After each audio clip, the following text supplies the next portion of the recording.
Bonjour!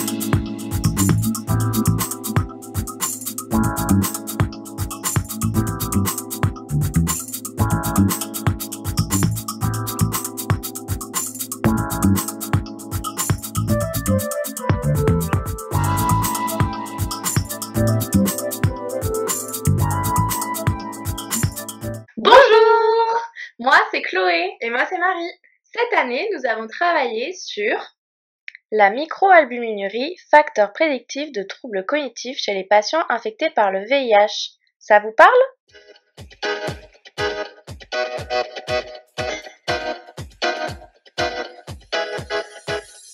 Ça veut dire quoi déjà le VIH?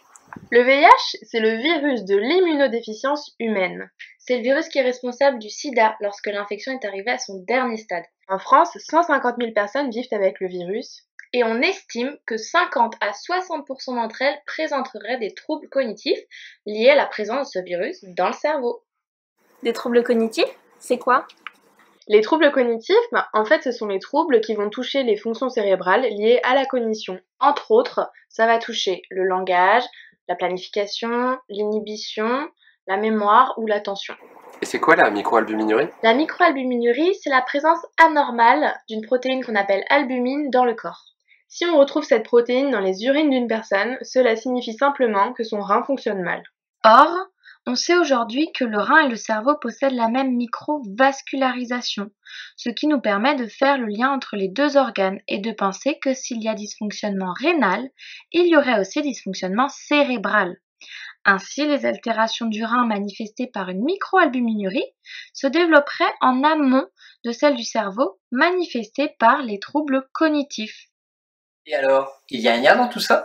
Ce lien qu'on a voulu démontrer cette année en poursuivant le travail d'un précédent binôme. Voilà, donc pour ça, nous avons pu évaluer 77 patients, certains présentant cette microalbuminurie, d'autres non. Nous avons utilisé une batterie de 20 tests pour un bilan d'environ 2 heures. Maintenant, plus précisément, on a constaté que les domaines de vitesse de traitement et fonction exécutive sont davantage touchés en présence de microalbuminurie, contrairement aux domaines de mémoire et mémoire de travail pour lesquels on n'observe aucune différence. La microalbuminurie serait donc bel et bien un signal d'alerte de futurs troubles cognitifs chez les patients VIH. Mais du coup, tout ça, ça sert à quoi dans l'orthophonie? Très bonne question! Justement, on a voulu voir ce que cette étude apportait au milieu orthophonique et pour cela, on a créé un sondage auquel 100 orthophonistes ont accepté de répondre. Ouais, seulement 36 d'entre eux nous ont affirmé avoir déjà eu des patients VIH orientés dans le cadre de difficultés cognitives. Seulement 36.